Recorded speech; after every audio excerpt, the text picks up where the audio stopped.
ओम शांति। आज प्यारे मीठे बाबा की मुरली मंथन की डेट है अव्यक्त मुरली मंथन 22/9/2024। तो आज अव्यक्त बाप दादा मधुबन में जो आकर भगवान आते हैं साकार ब्रह्म तन में, और हम बच्चों को जो मुरली सुनाते हैं उसकी ओरिजिनल डेट है 18 जनवरी 2002 मधुबन। तो आज एक विशेष इस मुरली के साथ बाबा ने वरिष्ठ भाइयों को भी याद किया है बाबा की वाणी में। तो उस वरिष्ठ भाई में आज निर्वैर भाई का मैं नाम लूँगी, क्योंकि ये निर्वैर भाई हमारे यज्ञ स्नेही ब्रह्मा बाबा के परम स्नेही यज्ञ की संभाल करने के लिए निमित्त बने हुए, उनके जीवन चरित्र को थोड़ा सा मैं बताने की प्रयास करूँगी, ताकि उन्होंने जो 19 तारीख को अपना ये लौकिक शरीर छोड़ दिया और परमधाम परमात्मा के पास चले गए उनकी गोद में, तो उनके बारे में कुछ विशेष बात बताऊंगी जो उनके प्रति और ही श्रद्धा से हमारा मन झुक जाएगा, ताकि ऐसे ऐसे अनमोल रतन को बाबा ने पालना दी। तो चलिए पहले बाबा की वाणी सुनते हैं। टाइटल है स्नेह की शक्ति द्वारा समर्थ बनो, सर्व आत्माओं को सुख शांति की अंजलि दो। स्नेह की शक्ति द्वारा समर्थ बनो और सर्व आत्माओं को सुख शांति की अंजलि दो। तो आज समर्थ पिता अपने स्मृति स्वरूप समर्थ स्वरूप बच्चों से मिलने आए हैं। समर्थ बाबा है, कैपेबल है, दुनिया के मालिक है, तो वो अपने समर्थ बच्चों से मिलने हैं, जो बच्चे भी मालिक है, मास्टर मालिक है। तो आज विशेष चारों ओर के बच्चों में स्नेह की लहर लहरा रही थी भगवान से मिलने की। विशेष ब्रह्मा बाबा की स्नेह की यादों में समाये हुए थे, क्योंकि आज ब्रह्मा पिता का दिन था ना, अव्यक्त थे तो उसी उन्होंने शरीर छोड़ा था। तो यह स्नेह हर बच्चे के इस जीवन का वरदान है। परमात्मा स्नेह ने ही आप सबको नई जीवन दी है। हर एक बच्चे को स्नेह की शक्ति तो बाबा ने ही दिया है ना। यह स्नेह की शक्ति सब कुछ इजी करा देती है। जब स्नेह में समा जाते हो तो कोई भी परिस्थिति सहज अनुभव करते हो। देखो, स्नेह और मोह, मोह में डिफ्रेंशिएट करना बड़ा मुश्किल है। काफ़ी लोग मोह को समझ नहीं पाते। मोह जो है ना, हमें फंसाता है, रुलाता है। अभी मैं कुछ एक देख रही थी, एक स्ट्रिक्ट मदर की दास्तान सुन रही थी। अपनी इकलौती बेटी है, उसका हस्बैंड भी नहीं है, इकलौती बेटी है, लेकिन उसके साथ इतना कड़ापना, इतना सख्ती की बात मत पूछो। मतलब कि मैं देख नहीं पाई। मतलब ऐसे भी कोई माँ होती है, तो वो माँ थी, वो हर बात कहती थी कि मैं तेरी माँ हूँ, मैं नहीं समझूंगी, मैं तेरी माँ हूँ, और हमेशा उसको डांटना, कभी प्यार से बिहेव नहीं करना। तो ये क्या है, वो तो कह रही कि मैं इसे बड़ा स्नेह कर, लेकिन स्नेह नहीं करती, वो उससे मोह रखती है। वो उसकी हर बात में चिढ़ना, हर बात में ईर्ष्या करना, हर बात में उसको रोक टोक करना, ये मोह का प्रतीक है। और स्नेह वो है जो हमें हर काम में सहज जीत दिलाता है। कोई कैसा भी बिहेव करे, लेकिन मेरे मन में उसके प्रति न क्यों क्या कैसे, हाँ हम अपनी बात शांति से कह दें, क्योंकि भूले तो होते ही हैं। शांति से बात कर ले, काम हो जाएगा, है ना। हम जब फंस गए, क्वेश्चन कर लिए, दर्द में चले गए, मतलब मोह में चले गए, और मोह तो माया है। तो इसीलिए बाबा कहते हैं कि मैं स्नेह का सागर हूँ, तो तुम बच्चे भी क्या हो, मास्टर स्नेह सागर। इसीलिए तो किसी ने ईश्वर से पूछ ही लिया, क्यों चलते हो मेरे साथ? किसी ने क्या, हम बच्चे ही हैं, क्यों चलते हो बाबा मेरे साथ? तो उन्होंने भी हंस के कह दिया, अब बताओ दूसरा कौन है तेरे साथ? सही बात है। देखिए, शरीर के साथ रिश्ते नाते परिवार सब कुछ है, सब भरा पड़ा है, लेकिन आत्मा के साथ कौन है सिवाय परमात्मा के, है ना। तो बस यही तो स्नेह की निशानी है। और स्नेह के पीछे ना सब कुछ समर्पित कर देना बड़ा इजी होता है, बहुत इजी होता है। तो आज भी अमृत वेले से लेकर हर एक बच्चे ने स्नेह की माला बाबा को डाली। बाबा ने भी स्नेही बच्चों को स्नेह की माला, बाबा ने भी वरदान स्नेह का रिटर्न तो बाबा देते ही हैं, सबको दिया। हाँ, तो बस स्नेह में ही डूबे रहो। बाबा तो यही चाहते हैं कि प्यार, बाबा के प्यार का सबूत समान बनने का बच्चे करके दिखाए। समान बनना है, क्योंकि पिता जैसा चाहते हैं वैसा बच्चे बन के दिखा दे। दुनिया में भी कोई पिता, लौकिक पिता, शरीर के पिता जो चाहता है बच्चा मेरा ऐसा करे, और बच्चा वो करके दिखाए वैसा ही बड़े, तो बाबा को कितनी खुशी होती है ना। तो बस भगवान को भी खुशी होगी कि परमात्मा के हम सभी बच्चे हैं। हाँ, सर्व आत्माएं शक्ति से बिल्कुल खाली हो, शक्ति की भिखारी बन चुकी है। ऐसी भिखारी आत्माओं को, हे समर्थ आत्माएं, उन्हें इस भिखारी पने से मुक्त करो। सुना, भिखारी पना अर्थात हर एक से किसी न किसी चाहना रखना, हर एक बात में डरना, मोह रखना, ये भिखारीपन है, इससे बचना है। इसलिए भगवान कहते हैं, हे मुक्तिदाता के बच्चे, मास्टर मुक्तिदाता हमें मुक्ति दो, सभी आत्माएं पुकार रही है, मुक्ति दो उन्हें, उन्हें शक्ति दो। आज विशेष ब्रह्मा पिता को बाबा ने याद किया, क्योंकि ब्रह्मा पिता सभी बच्चों को स्मृति और समर्थी रूप से याद करते थे।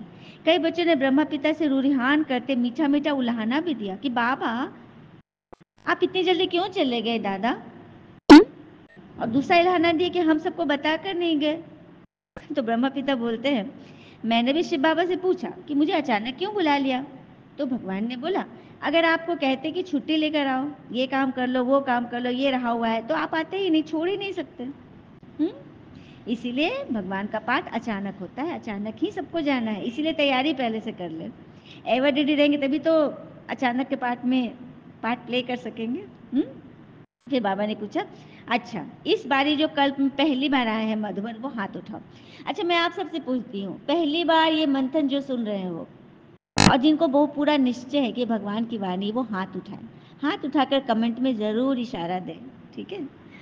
तो बस भगवान उनको ना विशेष याद प्यार देंगे। तो आप बच्चे भी अगर हाथ उठा देंगे मंथन में, बताएंगे, तो भगवान का याद प्यार का लिफाफा आप तक भी पहुंच जाएगा। तो सदा अपने इस भाग्य को याद रखना कि हमने भगवान को पहचान लिया, भगवान को पहचान लिया। फिर बाबा के, अच्छा सभी पांडव समर्थ है ना, कमजोर तो नहीं हो। पांडव अर्थात भाई लोग के बारे में बोल रहे हैं, ये ब्रह्म कुमार भाइयों के। फिर बाबा ने आज बोला, मधुबन वाले बहुत अच्छा, आप सबको बहुत चांस मिलता है, टीचर्स को बहुत अच्छा चांस मिलता है, आप सब रूहानी चांसलर है ना, चांस लेने वाले, मौका का फायदा उठाने वाले, आप सबको मेजॉरिटी बाबा के प्यार मिलता ही रहता है, तो यह पुण्य सदा जमा करना है। फिर बाबा ने लिविंग वैल्यूज की ट्रेनिंग चल रही थी, उस पर वो बोला, अच्छा है ये सेवा का साधन, लिविंग वैल्यूज, जीते जी जो हम आत्मा के वैल्यूज को समझे, अपने नैतिक मूल्यों को समझे, उस पर विशेष क्लास चले। तो नैतिक मूल्य तो बस 7 है, आत्मा के जो 7 गुण है, शांति, प्रेम, आनंद, शक्ति, ज्ञान, पवित्रता और सुख, ये 7 गुण है आत्मा के, यही है लिविंग वैल्यूज। इनको कैसे धारण करेंगे, इस पर विशेष क्लास चल रही थी, और हमारी मंथन, हमारी मुरली भी तो यही बताती है ना। फिर बाबा ने दादी जी से कहा कि आज के दिन बाबा ने बच्चों को विशेष विश्व के सामने प्रत्यक्ष किया, बाबा करावनहार बने और बच्चों को करणहार बनाया, क्योंकि दादी जी, प्रकाशवरी दादी तो सबको संभाली थी दादा के बाद। फिर वरिष्ठ भाइयों में बाबा ने आज उनकी भी महिमा की। तो आज उन वरिष्ठ भाइयों में मैं आत्मा निर्वैर भाई जी के कुछ जीवन के कुछ पन्नों को खोलना चाहती हूँ, आप सबको से रूबरू करना चाहती हूँ कि निर्वैर भाई वास्तव में किस प्रकार के शख्सियत थे और ब्रह्मा पिता शिव बाबा के नैनों के कैसे नूर थे। आइए हम सुनते हैं। तो निर्वैर भाई जी ब्रह्मा कुमारी विश्वविद्यालय के महासचिव थे। वे एक ऐसे अनमोल हीरा थे जिन्हें ब्रह्मा बाबा ने स्वयं तराशा था। 20 नवंबर 1938 पंजाब के होशियारपुर जिले में गुरदासपुर गांव में अकाली दल के एक परिवार में उनका जन्म हुआ था। बचपन से वे स्वामी विवेकानंद, राधा कृष्णन, गांधी जी और राम तीर्थ के विचारों से बड़ा सहमत थे और उनको पढ़ा करते थे। विवेकानंद जी के योग का भी वो अभ्यास करते थे, लेकिन इनका मन सेना में जाने का था। 20 सितंबर 1914 को वे भारतीय नौसेना में ज्वाइन कर लिए, लेकिन उनको क्या पता था, उनकी यात्रा तो कहीं और की थी। 1961 में गोवा को उन्होंने पुर्तगालियों से मुक्त करने के लिए ऑपरेशन विजय में भूमिका निभाई। सेना में थे, नौसेना में, ऑपरेशन विजय, आप सब सर्च कर लेना। हमारे निर्वैर भाई जी का नाम है, निर्वैर अर्थात जिनका किसी से कोई बैर नहीं, है ना, 1961 में। फिर मुंबई के कोलाबा 1959 में वे ब्रह्मा कुमारी सेंटर पहली बार पहुंचे, मुंबई के कोलाबा सेंटर में, और वहां उन्होंने ब्रह्मा पिता से पत्राचार प्रारंभ कर लिया। 6 महीने तक उनका पत्रों से उनका बात होता रहा ब्रह्मा पिता से, और ब्रह्मा पिता ने पहली बार उन्हें कहा, नूरे रत्न निर्वैर शेर प्रति उनके बेहद के पिता। तो पिता और पुत्र का उनका संबंध पत्र से ही बन गया। फिर वो 13 जुलाई 1959 को 6 महीने के बाद वो मधुबन आए और बाबा से जब पहली बार मिले ब्रह्मा पिता से, तो दृष्टि लेते हुए उनके भ्रिकुटी में परमात्मा के ज्योति रूप का उन्होंने स्पष्ट अनुभव किया, साक्षात्कार हुआ और फिर वहीं बस गए। और शाम 5 से 6 बजे मम्मा और बाबा की टीम बैडमिंटन खेलती थी, जिसमें जो टोली जीतती थी उनको, जो टीम जीतती थी उनको 1 टोली और जो हारती थी उनको 2 टोली मिलती थी, ताकि वे और ही दूसरे गेम में उमंग उत्साह से खेले, निराश न हो। अक्टूबर 1959 में मार्च 1960 तक आध्यात्मिक सेवा की ट्रेनिंग लिया उन्होंने बखूबी। उसी समय सोमनाथ मंदिर में जाकर पंडित नेहरू जी से, जो तत्कालीन प्रधानमंत्री थे, उनसे उन्होंने बातें की, उन्हें भगवान का परिचय दिया, सोमनाथ मंदिर का जिक्र किया और बाबा द्वारा दिए गए गीता व ड्राई फ्रूट्स की टोकरी भेंट की। 1963 में 25 साल की आयु में उन्होंने नौसेना से त्यागपत्र दे दिया और मधुबन में जीवन समर्पित करने का निश्चय कर लिया। 1963 से वो मधुबन में समर्पित हो गए। 1969 में जब ब्रह्मा पिता ने अपना शरीर छोड़ा, व्यक्त हुए, तो दादी प्रकाश मणि ने उन्हें मधुबन में प्रशासन संभालने के लिए महासचिव के पद का भार सौंपा। 1982 में वे संयुक्त राष्ट्र यूएनओ में उस संस्था की भी उन्होंने सेवा की, वहाँ संस्था की सेवा की और परमात्मा के अवतरण की बात करी। और ब्रह्मा पिता का ये बात उन्हें हमेशा याद रहता था, बाप दादा का, कि सर्विसेबल बच्चों के जीवन में कुछ भी आता हुआ होता है तो वो सर्विस के प्रति ही होता है, भगवान की विशेष टचिंग से होता है। फिर उन्होंने मधुबन में जो ग्लोबल हॉस्पिटल है उसकी नींव के लिए भी उनकी संरक्षण व विजन देखी थी, उन्होंने विजन कल्पना की थी कैसा ग्लोबल हॉस्पिटल बनेगा, उन्हीं की देन है, सोच की देन। उसके लिए उन्होंने आई हॉस्पिटल भी वहाँ पे बनवाया, उसमें फ्री इलाज किया जाता था। देखिए मधुबन तो आप लोग गए होंगे ना, मधुबन के आसपास गरीब आदिवासी लोग बहुत रहते हैं, उनके प्रति उनके मन में बड़ी श्रद्धा रहती थी, उनका वो फ्री इलाज करते, पेशेंट को देखते ना बीमार तो वे बड़े बेचैन हो जाते थे और रोगियों के लिए तो एकदम लगभग जैसे भगवान के समान ही थे। किसी को बीमार देखते ना परेशान हो उठते, कैसे उनका इलाज हो। और एक और उनका संकल्प था कि जब तक सत्य की स्थापना नहीं हो जाए तब तक वो आराम नहीं करेंगे। वे सबके लिए एक मार्गदर्शक, रहम दिल व स्पिरिचुअल एजुकेटर के रूप में हमारे राजयोगी ब्रह्म कुमार निर्वैर भाई जी इस रूहानी बगिया, भगवान के रूहानी बगीचे के वे एक ऐसे फूल थे जिससे सदा ही फूलों की खुशबू आती रहे। एक गीत था ना बहुत सुंदर,